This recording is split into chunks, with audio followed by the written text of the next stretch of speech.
আসসালামু আলাইকুম international news বাংলায় আপনাদের স্বাগতম। শুরুতে থাকছে শিরোনাম। আরও একটি মার্কিন F-15 ভূপাতিত করল ইরান। যুক্তরাষ্ট্র ইসরায়েলের পক্ষে কিছু বলতে বা করতে নাগরিকদের সতর্ক করল ইরান। সামরিক ঘাঁটি ব্যবহার করতে না দেওয়ায় স্পেনকে কড়া হুঁশিয়ারি ট্রাম্পের। ইরানে মার্কিন ইসরায়েলি হামলায় এ পর্যন্ত যত প্রাণহানি ও ক্ষয়ক্ষতি।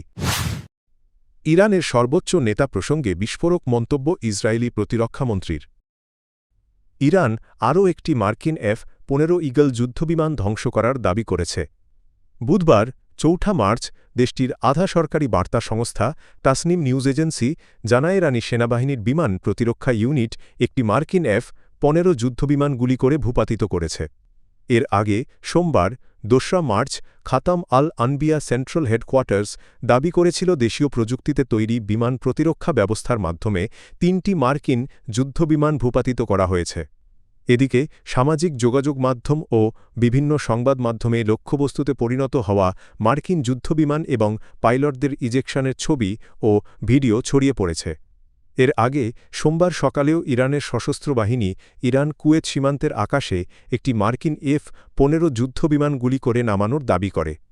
এ ঘটনায় কুয়েট মিনিস্ট্রি অফ ডিফেন্স কুয়েতের ভূখণ্ডে বিমানটি বিধ্বস্ত হওয়ার বিষয়টি নিশ্চিত করেছে।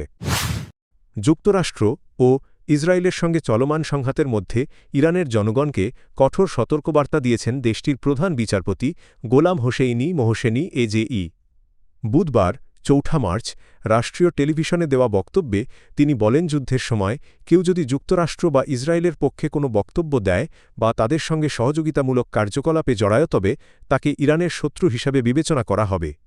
তিনি আরও বলেন, এমন ব্যক্তিদের বিরুদ্ধে বিপ্লবী ও ইসলামী নীতিমালা অনুযায়ী ব্যবস্থা নেওয়া হবে এবং দাঙ্গা ও অস্থিরতা সংক্রান্ত মামলাগুলো অগ্রাধিকার দিয়ে বিচার করা হবে। এদিকে ইরানের বিরুদ্ধে চলমান সংঘাতের প্রেক্ষাপটে যুক্তরাষ্ট্র ও ইসরায়েল উভয়ই দেশটির জনগণকে সরকার বিরোধী অবস্থান নেওয়ার আহ্বান জানিয়েছে।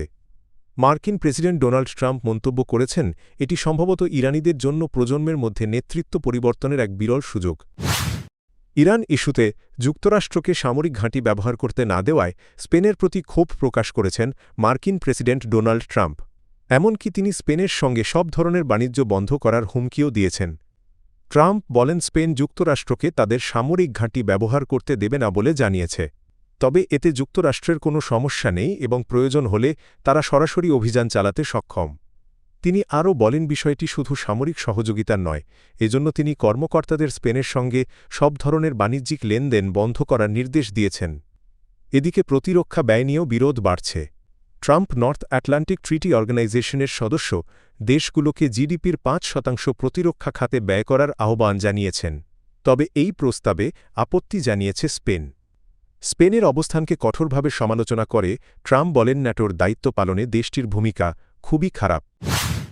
ইরানে যুক্তরাষ্ট্র ও ইসরায়েলের যৌথ সামরিক অভিযান ঘিরে মধ্যপ্রাচ্যে বড় ধরনের মানবিক ও অবকাঠামোগত সংকট তৈরি হয়েছে। ২৮ ফেব্রুয়ারি শুরু হওয়া এই অভিযানের নাম দেওয়া হয়েছে অপারেশন এপিক ফিউরি এবং অপারেশন রোরিং লায়ন। টানা কয়েকদিনের পাল্টাপাল্টি হামলায় ইরান ইসরায়েল ও আশপাশের অঞ্চলে নিহতের সংখ্যা কয়েক হাজার ছাড়িয়ে গেছে বলে বিভিন্ন আন্তর্জাতিক প্রতিবেদনে উল্লেখ করা হয়েছে। সংঘাতে শুধু সামরিক স্থাপনা নয়, বেসামরিক অবকাঠামো, আবাসিক এলাকা ও শিক্ষা প্রতিষ্ঠানও ব্যাপক ক্ষতির মুখে পড়েছে। যুক্তরাষ্ট্রভিত্তিক মানবাধিকার সংস্থা human rights activist news agency জানিয়েছে, ২৮ ফেব্রুয়ারি থেকে ইরানে অন্তত ১,০৯৭ জন বেসামরিক নাগরিক নিহত হয়েছেন। একটি প্রাথমিক বিদ্যালয়ে ড্রোন হামলায় বহু শিক্ষার্থীর মৃত্যু আন্তর্জাতিক মহলে উদ্বেগ সৃষ্টি করেছে। ওয়াশিংটনের দাবি অনুযায়ী প্রায় ২,০০০ বিমান হামলায় ইরানের পারমাণবিক স্থাপনা, ক্ষেপণাস্ত্র ঘাঁটি এবং নৌবাহিনীর অন্তত ১৭টি জাহাজ ধ্বংস হয়েছে। এছাড়া এই অভিযানে ৪৯ জন শীর্ষ রাজনৈতিক ও সামরিক নেতার মৃত্যুর দাবিও করা হয়েছে। ইরানের সর্বোচ্চ নেতা নিহত হওয়ার পর তার সম্ভাব্য উত্তরসূরিকে নিয়েও কঠোর হুঁশিয়ারি দিয়েছে ইসরায়েল।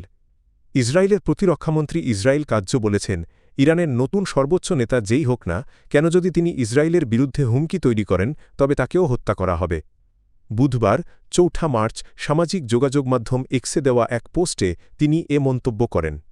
এর আগে ২৮ ফেব্রুয়ারি তেহরানে যুক্তরাষ্ট্র ও ইসরায়েলের যৌথ হামলায় ইরানের সর্বোচ্চ নেতা আয়াতুল্লাহ আলী খামেনি নিহত হয়েছেন বলে দাবি করা হয়।